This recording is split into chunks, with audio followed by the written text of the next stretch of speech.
Welcome to NewsClick. The issue of net neutrality has been a hot topic throughout this year. If you recall, TRAI received over 1 million emails in response to its public consultation carried out in March. Now, one of the more vexing issues in this entire net neutrality debate is that of zero rating. This basically refers to when a service provider enters into an agreement with a content provider to provide its users free access to that specific content.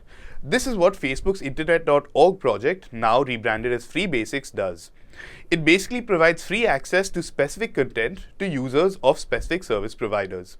Now, due to the uncompetitive effect such projects could have on the internet economy, the Department of Telecommunications report in May this year was unequivocal in stating that service providers should not be allowed to perform a gatekeeping function and extract value even for ostensibly public purposes. Now, TRAI has issued a new consultation paper that appears to reopen the issue of zero rating under the guise of permitting differentiated data services, or differentiated pricing for data services. To discuss this issue, we're joined by Prabir Purkayastha, Chairperson of the Society for Knowledge Commons. Thanks for being here, Prabir. Now, when Internet.org was first launched, it faced quite a backlash, including in India. Why specifically was this? Well, the fundamental issue really is that we either have an internet where a subscriber can reach any site, and the converse of that is those who are putting up websites can reach any consumer, anyone who wants to consume, quote unquote, those sites. This is the reciprocity involved on the internet that's free to connect from both sides. The minute you make the subscriber go through a platform such as Internet.org, for instance, or now the Free Basics, what it does is it restricts a number of such websites you can go to, and conversely also restricts all those service providers or websites who can reach the consumers. So essentially it becomes then something like a cable TV service where you go to certain platforms and those platforms offer a bouquet of services or bouquet of stations. But Facebook says that it is an open platform. In that sense, any application developer can be on its platform, and so therefore anyone can be on it, so therefore it doesn't affect. So the issue here is, there are about 1 billion websites in the world today. Is Facebook really saying that they will carry all 8 billion of them?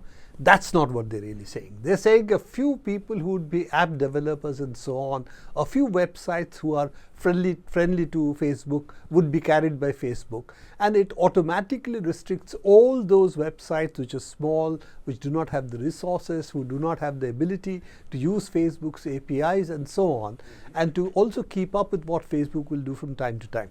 So this is the basic characteristic of the internet which Facebook's platform of this kind is going to disturb. I think the issue is even broader, that if you look at what the TRAI's consultation paper is, it's trying to use not a regulatory principle, which is net neutrality, how to evaluate net neutrality and so on, but is trying to use this as a tariff issue, that different class of consumers, subscribers could have different tariffs. Now, all of us are subscribers, and therefore it's not a tariff issue for subscribers. It's really an issue between the other side, the content providers, and the gatekeeping function which the ISPs or the telecom operators are going to provide. So it's really not a differential subscriber issue as TRAI's consultation paper has made it out to be. Data is data. It's not us as subscribers who determine what kind of subscription what Facebook would have from various other websites. So I think this is a wrong category to use, and they're using it essentially not to get into the issue of the regulatory principle which they need to rule upon, which is what is net neutrality. Now, we will come to the specific issue of the TRAI consultation paper first, but I wanted you to deal with two specific arguments that are made in support of Internet.org or Free Basics like platforms which provide zero rating. The first being the issue of free access, that it does provide free access to a large number of users who otherwise would not have access to anything on the internet, let alone these few sites that Facebook offers. And second, that not allowing such programs actually limits the choice of the user to opt for a limited array of services. If that is what the user wants, why shouldn't the user get that? Now, the two simple issues involved. that one is the question of predatory practice. The monopolies have always had predatory practice by which you weed out all the opposition, and then a few monopolies then decide how to deal with the consumers. So this is really in line with the predatory practice by which internet.org or now the Free Basics or a few such platforms would become de facto the only platforms available, because most of the websites, as I said, there are almost 1 million websites in the world today, will not have the wherewithal to be on such sites. So what it will do is kill the diversity of such sites immediately, or you'll have to piggyback on either Google or on Facebook, in this case Facebook, and say, okay, I will not put up my website, but I'll have a Facebook page. So essentially this would mean, and we must also in this understand the internet economy, the data of all the users are going to be monetized by Facebook and such platforms. And the commodity that is today trading on the internet is really personal data, personal commodification of data, and that is because these platforms are value for advertisers. What it would do next is kill all the local languages, it would kill all the local media, because de facto the only media available in the country would be in these two. Google and Facebook, possibly Twitter and so on, but it would be very, very few. So we again come back to monopolies creating really predatory pricing and therefore creating this kind of models by which others will not be able to compete. And secondly, the consumers at the moment, we are not giving them a choice of having A or B. What you are saying is, if you want access, we can give you access, but we'll give you access in this particular way. There could be alternate ways of giving access if they're going to be so altruistic. They could give free data up to X. They could get at night, at 2 o'clock at night, you'll get free internet. So there are other models available which are not discriminatory in this sense. Now, coming back to the issue of the consultation paper itself, as you pointed out, the previous TRAI consultation paper sought to make this differentiation between voice data and communications data, or communications data and other types of data.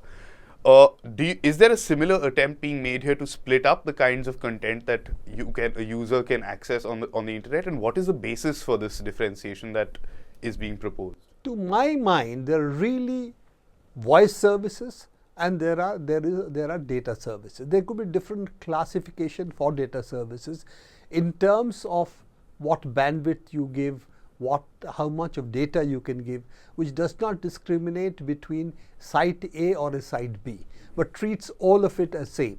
So these are the kind of classifications you have. In the case of the earlier consultation paper, they tried to make it into an OTT service. And OTT service, they also said, the over-the-top service, they finally also said any site is essentially over-the-top service, by which you were talking about licensing almost millions of such services. So that was a bit of a non-starter, if you will. This one is approaching it from the other end, that can I discriminate between various class of subscribers and therefore have differential tariffs depending on the class of subscribers. Unfortunately, again, the issue is not the subscribers but the services and the content of data services. So what you are talking about, if I discriminate between a site A and a site B as an operator, then I'm really not discriminating between the type of service that the subscriber receives, but the type of content I'm going to filter out for him. The second part of it, and I think this is a very big issue, that if you allow such discriminatory practice based on kind of content, then there's nothing to prevent tomorrow for using the same principle for the operator to say, okay, these are all small sites, they're taking away my bandwidth, I will not allow such sites unless you pay me so much. So we are back to the old issue, the telecom operator and the ISPs being the gatekeepers, which almost universally has been rejected and which the DOT report also has rejected. So I think this is really the crux of the issue, that we have to focus on the regulatory principle first before we go to the specifics. Is Free Basics violating a regulatory principle or not? Not enunciating a regulatory principle, trying to catch hold of it from the OTT point of view or trying to catch hold of it from the subscriber point of view is not going to meet this issue. Now, Facebook has reportedly launched a campaign, an email campaign seeking public support for Free Basics. Do you think this vitiates the consultation process in any way? Well, I have to confess that by itself it would not have vitiated the process. Facebook has a right to also campaign. But the point is, the Facebook platform is a very powerful one.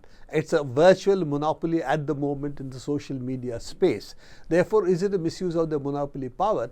And the more important one, which people have pointed out, that if you scroll down the petition, it apparently sends a supporting email automatically.